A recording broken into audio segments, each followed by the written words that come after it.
Bonjour à tous et bienvenue dans cette série de webinaires autour de la transformation du data center en 3 étapes. Aujourd'hui, nous allons parler de CEF, le stockage d'objets scalable et performant. Et pour vous en parler, justement, je suis Dorine Preda, je fais partie de la société Axians et je suis architecte dans le cadre d'une entité qui s'occupe de la partie HPC, intelligence artificielle et justement stockage scalable. Et côté Red Hat. Bonjour à tous, donc je suis Jérôme Brusque, je suis Solution Architect donc chez Red Hat et spécialiste sur les solutions de stockage.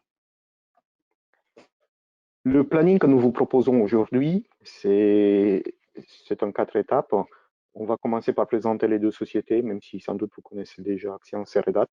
Et après, nous allons aborder le sujet du stockage objet avec une introduction en douceur, en se concentrant principalement sur les différents cas d'utilisation et comment on peut positionner le stockage objet au milieu des autres types de stockage. Et on va finir cette présentation avec des informations sur la manière dont Axians et Red Hat vous accompagnent pour arriver à une solution de stockage scalable, performante et réussie. Donc, démarrons la présentation. Tout d'abord, une description de nos différentes sociétés. Quel est le métier d'Axians? Nous intervenons principalement dans la transformation numérique des data centers à travers des infrastructures à la mode, principalement des infrastructures unifiées avec de la virtualisation massive et en s'appuyant sur les solutions de type software defined, que ce soit du conteneur, que ce soit du stockage, ainsi de suite, pour arriver à un data center le plus possible automatisé et en mode software defined.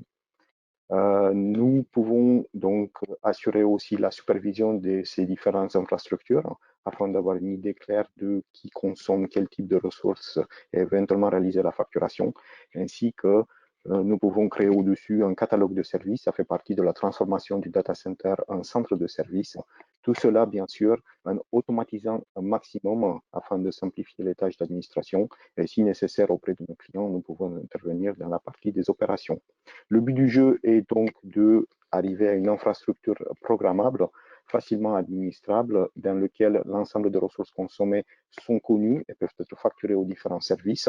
Et bien évidemment, cette partie-là, elle est tout à fait transposable dans d'autres sites en utilisant donc des clouds privés ou des concepts de multi-sites, ou sinon aller directement dans le cloud public à travers ce type d'infrastructure. Et le partenariat d'Axians avec Red Hat dans ce cadre-là, en fait, Red Hat fournit un ensemble de solutions sur lesquelles nous nous appuyons au moment où nous constituons les data centers numériques, parmi lesquels dont les 3 solutions dont nous allons parler dans ces webinaires-là, le concept de stockage d'objets CEF aujourd'hui. Nous parlerons également de Red Hat OpenShift, la plateforme cloud hybride de Red Hat, qui est basée sur des conteneurs, et la partie automatisation avec Ansible. Et donc, avant de vous dire quelques mots de Red Hat, juste, je fais partie d'une entité qui s'occupe principalement de fournir des solutions scalables à nos clients. La composante commune entre ces différentes solutions, c'est la partie performante et la partie distribuée. Et les différentes solutions que nous fournissons, ce sont des solutions de type HPC, intelligence artificielle et stockage scalable, qui sera l'objet de cette discussion aujourd'hui. Pour l'ensemble de ces solutions, nous fournissons à nos clients en fait une architecture clairement en participant à la phase de conception, installation et service. Et pour dire quelques mots de Red Hat. Oui, donc quelques mots concernant Red Hat. Donc Red Hat aujourd'hui, c'est 13 000 employés. Donc c'est une société qui a été fondée en 1993 et avec une philosophie, donc la philosophie de l'open source. Et donc aujourd'hui, Red Hat, donc sur ces 13 000 employés, donc la moitié sont des développeurs, et ils contribuent et ils animent donc ces projets open source. Et Red Hat va récupérer ces projets, les tester, les valider, rajouter la couche de sécurité, les sécuriser, les valider pour en faire donc des produits pour l'entreprise.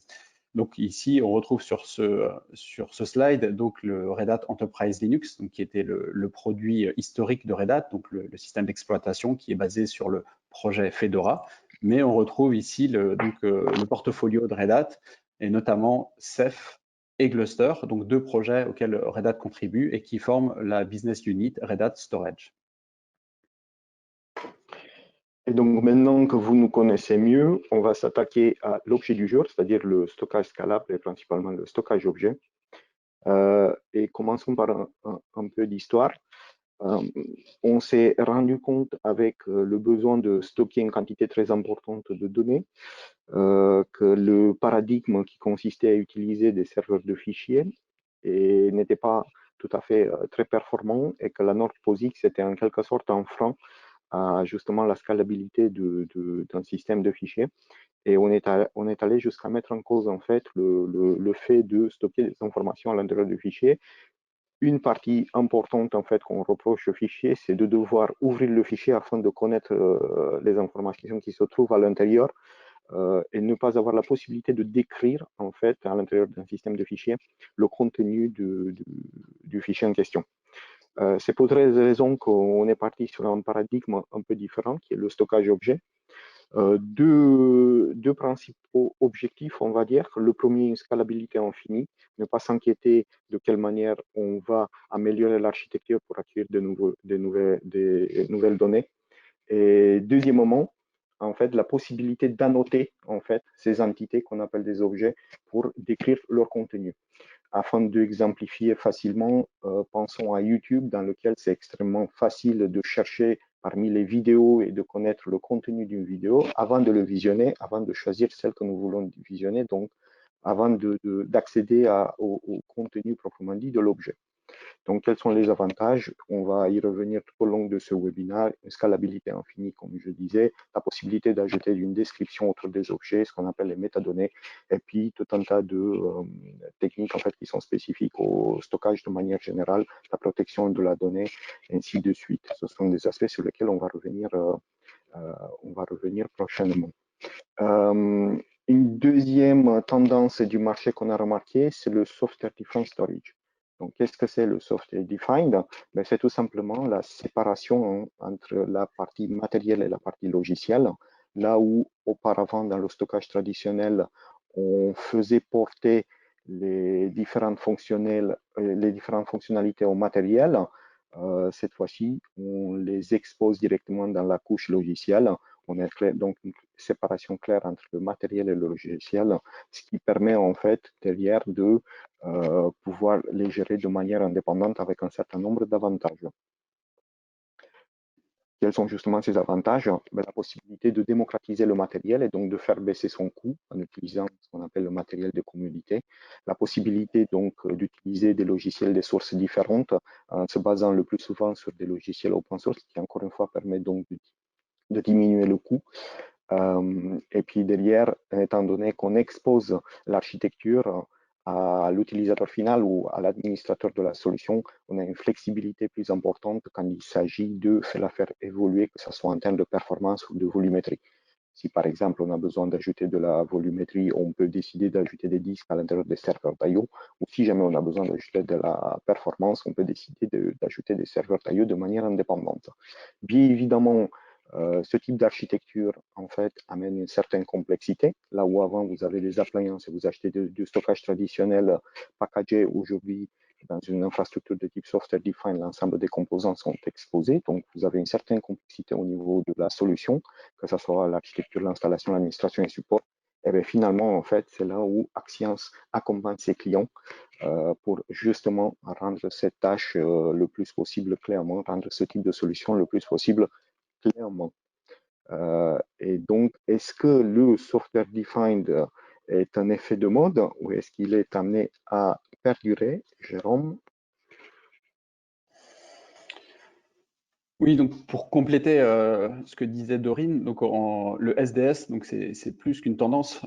Ici, on peut voir sur le graphique qu'a publié Gartner, on peut voir qu'il n'y a pas si longtemps que ça, donc les baies de stockage traditionnels, les SAN, les NAS, représentaient quasiment l'intégralité, quasiment 100% du stockage. Et petit à petit, on a vu, donc c'est au tout départ, donc c'est Hyperscale SDS. Donc dans Hyperscale SDS, on retrouve les Facebook, les Apple, les Google, qui ont dû développer leur propre logiciel de stockage de type SDS, justement pour répondre à leurs besoins de flexibilité et surtout de scalabilité. Et donc petit à petit, donc le SDS est vraiment rentré dans l'entreprise et donc à terme, d'ici quelques années, le SDS, ça deviendra vraiment le standard et ce sera quasiment 100%, d'après cette étude, des solutions de stockage à la fois dans l'entreprise et chez les géants, les Google, les Facebook, les Apple, etc. Donc voilà. Donc les baies de stockage traditionnelles vont petit à petit disparaître et le SDS va donc en profiter.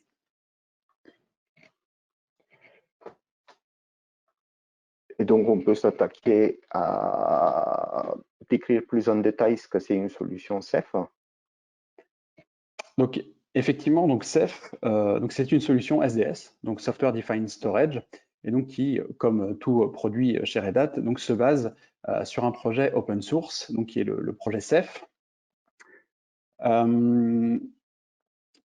Donc c'est une architecture donc distribuée, donc qui va utiliser donc des serveurs donc commoditaires, donc des serveurs x86. Et un des gros avantages de Ceph, comme toute solution SDS, c'est donc la scalabilité. Donc la scalabilité avec une architecture de type scale-out. Donc une fois que le cluster est donc rempli, vous allez rajouter des serveurs, rajouter des disques pour faire grossir petit à petit le cluster. Ça donne une flexibilité et notamment dans le choix du matériel. Donc on peut commencer un cluster Ceph sur du matériel de type HP, par exemple, et continuer et étendre le cluster avec d'autres types de matériel, du Cisco, du Dell, du Supermicro, etc. Donc, il y a une vraie flexibilité, y compris dans le choix du matériel. On peut commencer avec des disques de 10 Tera et compléter dans le futur avec des disques de 12 Tera, 14 Tera, etc. Donc, il y a vraiment une vraie flexibilité.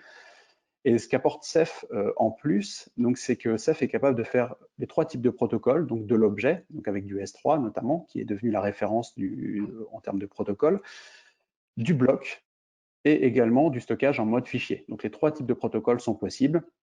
Et donc c'est une solution qui a été réalisée pour être scalable à l'infini et puis pour notamment répondre aux nouveaux usages de type cloud et infrastructure de type big data, data lake, ce genre de use case. Donc un petit mot donc sur le projet SF, donc le projet communautaire. Donc ce qu'on peut voir donc ici sur GitHub, c'est que Ceph aujourd'hui, donc si on prend les statistiques entre novembre et décembre 2019, on peut voir que c'est quasiment 1000 commits qui ont été réalisés par 99 développeurs. Donc il y a une vraie communauté, il y a un vrai engouement derrière ce projet. On peut également voir que Red Hat aujourd'hui est le contributeur majoritaire, donc à 40%, mais c'est un projet qui est également, il y a d'autres entreprises comme Intel, SanDisk, le CERN, Yahoo qui participent à ce projet. Donc c'est pas un projet essentiellement Red Hat, il y a une vraie communauté avec plusieurs entreprises derrière. Et une chose intéressante également, c'est que tous les ans, donc Ceph a, on va dire, ces 2 journées dédiées à Ceph, qui s'appelle le Cephalocon. Et on peut voir ici une image du Cephalocon qui a eu lieu à Barcelone il y a 2 ans, où il y a 1000 personnes qui se sont réunies pendant 2 jours pour parler des projets Ceph et de l'évolution de ce projet et des features à ajouter. Donc voilà, il y a également tous les trimestres dans les principales capitales des meetings, des réunions de communautés d'utilisateurs Ceph. Donc voilà. En résumé, Ceph a un vrai engouement au niveau de l'open source avec beaucoup d'entreprises derrière et Red Hat qui aujourd'hui est le contributeur principal et qui a notamment le plus d'expertise. Donc, au cours de ces journées, donc, il y a des sondages qui sont réalisés et ce sondage est intéressant. Donc, c'est Ceph, dans quel cas d'usage aujourd'hui les utilisateurs l'utilisent. Donc, on peut voir donc la virtualisation qui arrive à 65%. Donc là, on parle notamment d'OpenStack. Donc, on voit également l'aspect cloud et conteneurs avec OpenShift. Mais on retrouve du stockage, de l'active storage, des logs, de la vidéo, du CDN, donc des vidéos, donc tout type de données non structurées qui sont adressées par le stockage objet. Donc voilà, ici, on peut voir qu'il y a un grand nombre de use cases et au sein d'un cluster Ceph, vous allez pouvoir adresser plusieurs use cases. Donc, on pourra mixer à la fois des logs, des vidéos et de la virtualisation au sein d'un cluster. Voilà, donc un cluster Ceph n'est pas dédié à un use case, mais pourra adresser bon nombre de use cases. Et donc, pour aller plus en détail en fait sur les différents cas d'utilisation de Ceph, essayons dans un premier temps de positionner le stockage objet parmi les différents types de stockage qui existent sur le marché. Donc, nous n'avons pas la prétention de pouvoir l'ensemble de types de stockage existants, mais parmi les gros, les plus connus, en fait, on va essayer de voir comment on peut positionner le stockage Ceph. Donc, on va choisir deux axes sur lesquels on va se concentrer. D'un côté, la performance, en partant des solutions traditionnelles, ce qu'on appelle du NAS scale-up, à l'intérieur d'une appliance ou un serveur avec un JBOD derrière, en fait, en passant après sur des solutions plus performantes de type distribué, et en arrivant à la fin vers les solutions les plus performantes, les solutions parallèles. Les solutions parallèles, c'est en fait une solution distribuée pour laquelle les différentes composantes communiquent de manière extrêmement étroite, principalement à travers des protocoles et un réseau rapide. On retrouve ça principalement dans le domaine du HPC. Sur l'autre axe, en fait, on va regarder la température de la donnée, ou les cas d'utilisation, ou plus précisément la fréquence d'utilisation de la donnée. Ça correspond également, en partant du bas vers le haut, avec la volumétrie des différents éléments, tout simplement parce que les données les plus utilisées, on a tendance à les mettre sur les médias les plus rapides, et les données les moins utilisées, les de type archive, on a tendance à les mettre sur des médias moins rapides, comme la bande. Au milieu, on a l'espace plutôt capacitif sur les médias, on va dire, plutôt lents, de type disque mécanique. Voyons donc comment on peut positionner les différents types de stockage, en partant avec du stockage traditionnel, le NAS classique, NAS traditionnel d'entreprise. Sans doute, je n'ai pas cité l'ensemble des acteurs du marché, mais peut-être les plus importants. Puis, pareil, des solutions d'archivage qui existent depuis un petit moment. Là, EGA IDMF qui se trouve maintenant chez HP, ou IBM avec ses solutions HPSS aujourd'hui, ou Spectrum Archive, ce sont des solutions qui représentent un peu ce monde de l'archivage et qui utilisent principalement de la bande. Et puis, au début des années 2000, en fait, avec l'apparition et la démocratisation des clusters de calcul, donc du calcul scientifique, on a vu apparaître les différents systèmes parallèles. Sans doute les plus connus, IBM, GPFS et Lustre, ce sont ceux qui aujourd'hui ont la plupart, qui sont les plus importants en fait dans le top 500 qui regroupe l'ensemble des machines les plus puissantes au monde. On voit bien qu'en plein milieu ici, on a un gap. Et ce type de solution qui correspond à un NAS de type scale-out, donc un NAS qui est à la fois scalable et qui s'appuie sur une architecture distribuée, a été dans un premier temps essayé d'être rempli avec des solutions soit de type file system parallèle, soit de type scale-up. Mais les solutions qui sont finalement imposées, ce sont justement ce type de solutions de type scale-out. EasyLearn, ce fut un des premiers succès commerciaux assez importants autour de ça. Et aujourd'hui, il y en a d'autres. Encore une fois, l'idée, c'est pas de les citer tous, mais plutôt d'essayer de les positionner. Et alors, donc, comment dans ce paysage-là, on arrive à positionner le stockage objet? Dans un premier temps, en fait, il est apparu comme une solution distribuée, donc bien sûr à base d'objets, et qui attaque plutôt le mode archive active. Donc, c'est pas de l'archive sur bande, mais l'archive en utilisant des disques pour un coût plutôt modeste, étant donné son caractère software defined. Mais ce qu'on a remarqué qu'au cours du temps, et c'est là où ça devient de plus en plus intéressant, avec l'adoption de ce type de solution par les différents clients, par le marché, ce qui s'est passé, c'est qu'il a outrepassé sa destination initiale et puis derrière, il a commencé de plus en plus à être utilisé un peu partout dans tout ce qui est stockage distribué, également comme scale-out ou comme stockage performant, même distribué. Parce qu'aujourd'hui, comme on le verra par la suite, on peut l'utiliser comme un média favori pour des infrastructures de virtualisation ou des conteneurs. Donc voilà un peu comment on voit nous le stockage objet positionné parmi les plus importants des types de stockage existants aujourd'hui sur le marché. Encore une fois, on ne veut pas être exhaustif sur ce slide-là, on pourrait sans doute pas l'être, mais l'idée c'est de vous donner une première tendance. Et puis, si on regarde plus en détail, en fait, plus concrètement, quand est-ce qu'on peut l'utiliser? Ou traditionnellement, donc en tant que backup, ou ce que j'appelais l'archive active. Donc, c'est un tiers plutôt froid dans lequel on met des fichiers de log, on fait des archives. L'autre cas d'utilisation, c'est ce que je donnais comme exemple au début, la partie multimédia, qui se prête très bien parce qu'elle est écrite, elle est modifiée rarement, par contre, elle est accédée très souvent. C'est ce type de stockage donc, qui se prête très bien à l'objet. La collaboration est ce qu'on appelle le file sharing en entreprise. Donc, il s'agit d'un espace collaboratif. Donc, si on regarde les plus gros du marché, que ce soit du SharePoint, que ce soit du Google, derrière, c'est du stockage objet qui est utilisé en fait pour garder les données. Un autre domaine où on commence à le retrouver de plus en plus, c'est le domaine IoT. Parce qu'avant d'analyser les données, en fait, il faut les stocker et on sait que le domaine IoT est capable de prendre pas mal de données. Donc, du coup, on parle de volumétrie très importante à stocker de manière efficace d'un point de vue coût et performance. Un autre domaine, c'est le domaine analytics, donc comme infrastructure sur lequel on peut mettre des workflows de type Hadoop Spark, donc des workflows de type analytics. C'est un cas d'usage qu'on va décrire un peu plus en détail, un peu plus long.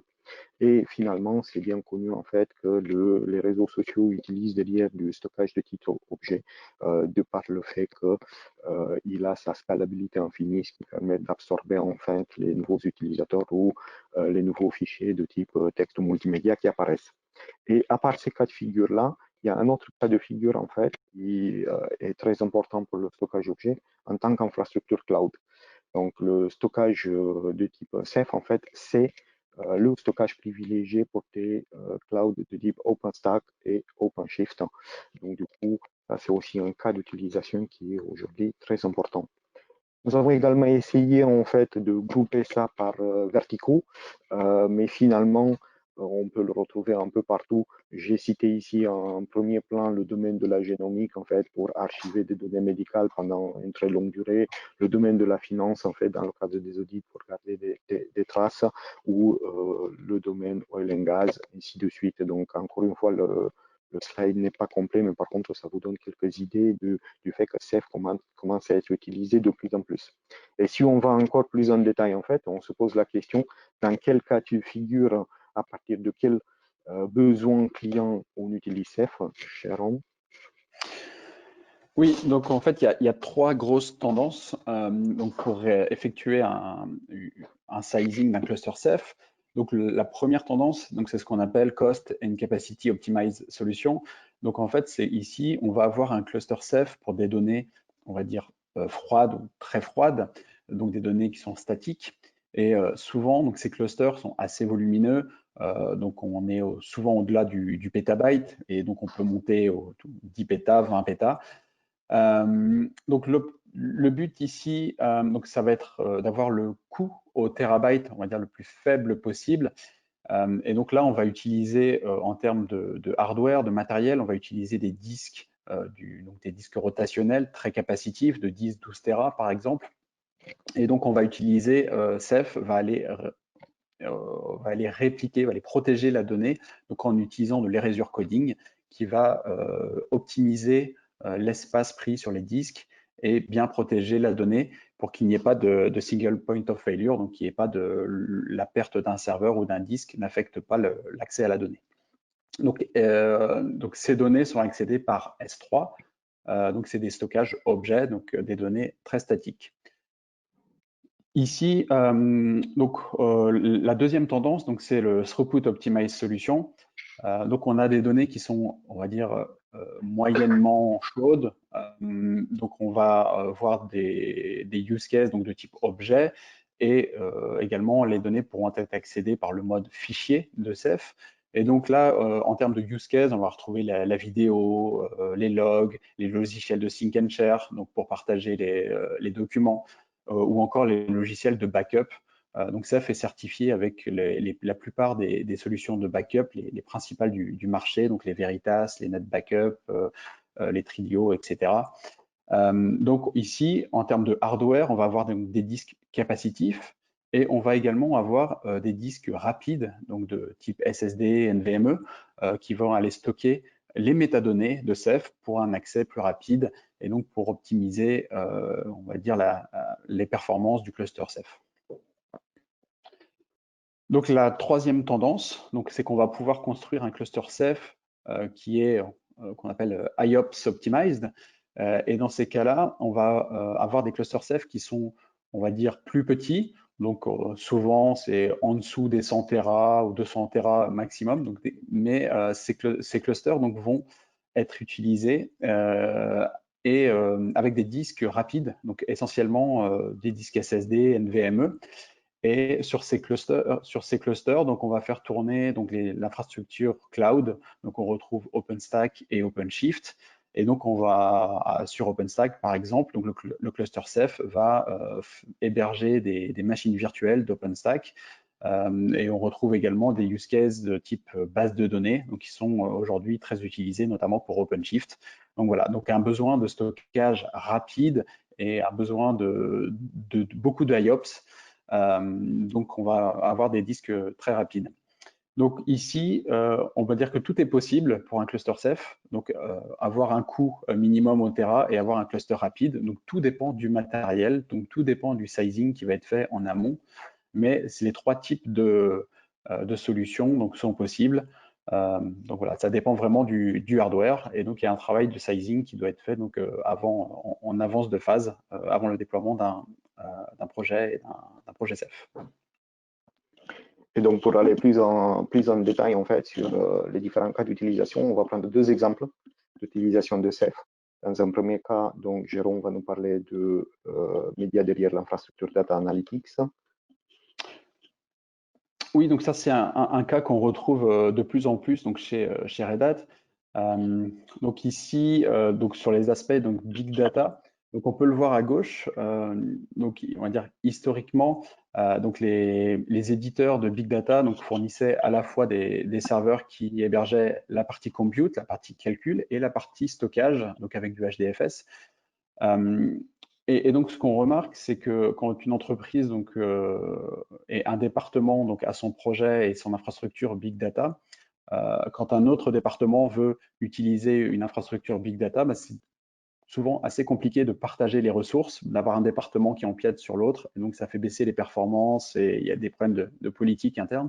Et donc là, souvent, ce qu'on voyait, c'est que les clusters étaient dupliqués par département, par équipe, et donc ce qui a un coût, notamment parce qu'on réplique aussi la partie stockage.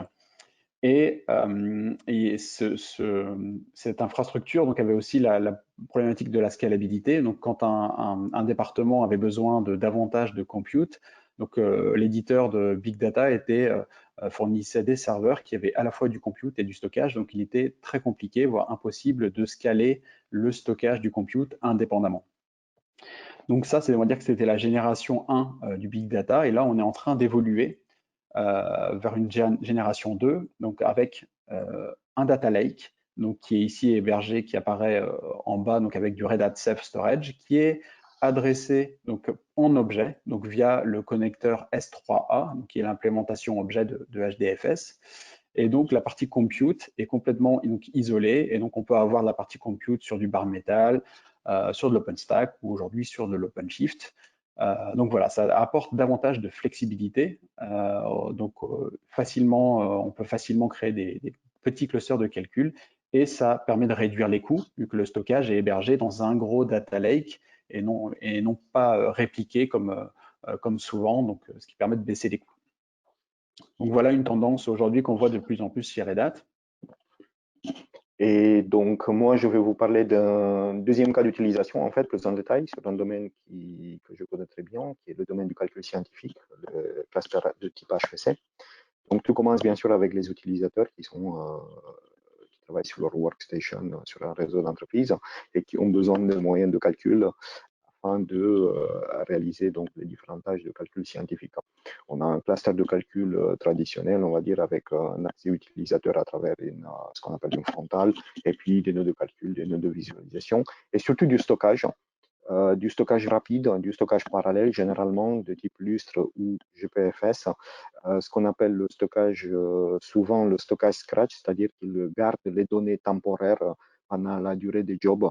Donc, on lui demande d'être très rapide, en fait. Par contre, on a moins de prétention quant à la pérennité de la donnée. Donc, c'est là où un produit comme CF peut devenir très intéressant, en fait. C'est pour accueillir le reste des données, donc pas les données temporaires, plutôt les données moins utilisées pendant le temps de calcul des jobs, comme l'espace projet ou l'espace des home utilisateurs. Et puis derrière, en fait, ce qui rend ce type de couplage de plus en plus intéressant, c'est le fait qu'il existe aujourd'hui, en fait, chez les différents fournisseurs de produits de file système parallèle, en fait, des politiques de migration automatique de la donnée. Donc, l'idée étant avant de commencer le calcul, de ramener les données de l'espace moins rapide de type Ceph vers l'espace très rapide de type file système parallèle. Et une fois que le calcul est fini, de ramener les données dans l'autre sens. On peut le faire bien sûr de manière automatisée dans le cadre d'un cluster HPC, ou on peut aussi se baser sur la température du fichier ou sur d'autres caractéristiques du fichier, les extensions et ainsi de suite, pour savoir quelles sont les données qu'on veut déplacer d'un endroit à l'autre. Et le déplacement se fait de manière plus ou moins automatique, justement avec ce type de composant logiciel qui apparaît de plus en plus souvent. L'autre avantage en fait de coupler les deux, c'est que si une solution HPC c'est un cluster de calcul, une solution de type Ceph c'est un cluster de stockage. Donc vous pouvez mutualiser en fait principalement l'infrastructure réseau, les réseaux rapides qu'on utilise dans le HPC de type InfiniBand ou 10 gigabits, 5 gigabits Ethernet. Et l'autre partie que vous pouvez bien sûr mutualiser, c'est la partie administration, automatisation. Les mêmes outils que vous utilisez dans le cadre d'une solution HPC pour déployer cette solution peuvent être utilisés pour déployer une solution de type Ceph. Les mêmes outils qu'on utilise pour surveiller et pour faire le reporting de ce qui se passe à l'intérieur d'une solution Ceph, en fait, utilisés pour la solution HPC et vice-versa. Et cerise sur le gâteau, en fait, une fois que vous disposez d'un espace de type Ceph, c'est un espace multiprotocole. Donc, du coup, vous pouvez mutualiser aussi d'autres types de données sur cet espace-là, notamment, comme disait Jérôme tout à l'heure, si vous avez une infrastructure de type Analytics, l'utiliser comme média pour les clusters de type Hadoop, ainsi de suite, ou sinon un mode objet traditionnel comme espace d'archivage pour vos données plus froides, ainsi de suite. Donc, voici un peu donc, un deuxième cas d'utilisation qu'on veut utiliser dans le HPC en fait, et pour lequel une solution de type Ceph comporte un certain nombre d'avantages dans ce monde principalement open source. Et donc du coup, vu qu'on a fait un peu un tour autour de Ceph, comment on le positionne, dans quel cas de figure, quels sont les différents cas d'usage, on est entré un peu en détail. En quelle mesure donc Red Hat Axians peut vous accompagner dans vos projets. Mais on a vu dans un premier temps qu'une solution de type Ceph, en fait, et dans le cadre de la transformation digitale du data center en centre de service, on a vu en fait qu'on a besoin de plusieurs ingrédients en partant des infrastructures, en ajoutant la partie logicielle, les différents protocoles d'accès et bien sûr en fait la partie administration sur toutes ces formes, administration, automatisation, la partie monitoring pour surveiller l'infrastructure et puis la partie reporting en fait pour savoir ce qui se passe et qui consomme les différentes ressources. Tout ça donc pour fournir un catalogue des services à l'utilisateur final, que ce soit au niveau du cloud avec de la virtualisation des conteneurs ou sinon on peut faire de l'archive, ainsi de suite. Donc ça, ce sont les différents ingrédients d'un point de vue architecture que nous avons réalisé. Et donc du coup, à l'intérieur, vous avez dans un premier temps la solution software defined, en fait, en l'occurrence Red Hat Ceph, qui est un peu le cœur de cette infrastructure. Et donc, Jérôme, quels avantages côté Red Hat? Mais côté Red Hat, donc le modèle économique pour tout type de produit, donc c'est la souscription. Donc le modèle, donc c'est toujours le modèle de l'open source. Donc Red Hat, comme je l'ai dit tout à l'heure, donc récupérer donc les projets et pour en faire projets open source pour en faire donc des produits donc qui sont dédiés à l'entreprise. Et donc la souscription donc garantit donc un cycle de vie. Donc chaque version de Ceph est supportée au minimum 3 ans. Donc ça vous donne de la visibilité. Vous avez à disposition donc les binaires, forcément, les sources, donc c'est de l'open source, donc les sources sont disponibles.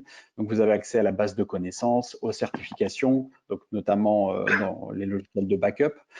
Donc les mises à jour, les patchs de sécurité, l'accès au portail administrateurs et utilisateurs, et un support donc avec Ceph, donc c'est du support premium, donc 24 heures sur 24, 7 jours sur 7. Voilà les avantages. Donc passer par Red Hat pour Ceph, c'est s'assurer d'un produit qui est fait pour l'entreprise, et avec derrière Red Hat qui est vraiment le garant et un expert de Ceph qui, comme je le disais tout à l'heure, est le principal contributeur, donc avec une grosse expertise, donc notamment sur Ceph chez Red Hat. Voilà. Et donc, du coup, le rôle d'Axians là-dedans, en fait, en tant qu'intégrateur, c'est d'accompagner le client sur l'ensemble du processus, en fait, infrastructure, logiciel et services. On a vu les ingrédients qui constituent une solution Ceph. Et donc, nous, Axians, nous sommes là, en fait, à partir de la phase de conception, en recueillant le besoin du client, en l'aidant sur la partie architecture et sur la phase de mise en place, en fait, ce qu'on appelle le déploiement, la fourniture du matériel, du logiciel, l'installation, la configuration, le transfert de compétences et après, si jamais nécessaire, en fait, pour réaliser d'autres services autour de ce type de solutions comme éventuellement l'exploitation, la supervision ou le support en tant que solution globale, en fait, avant d'aller plus en détail et de s'adresser au support constructeur, au support éditeur.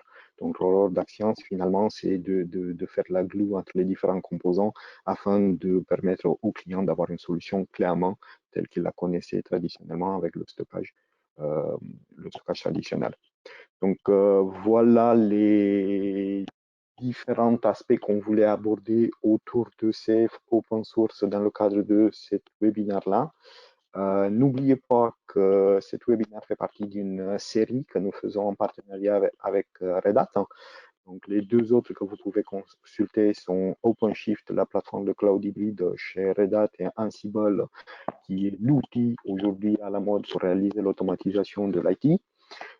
Mes collègues vont vous en parler brillamment et de manière détaillée de ces produits-là.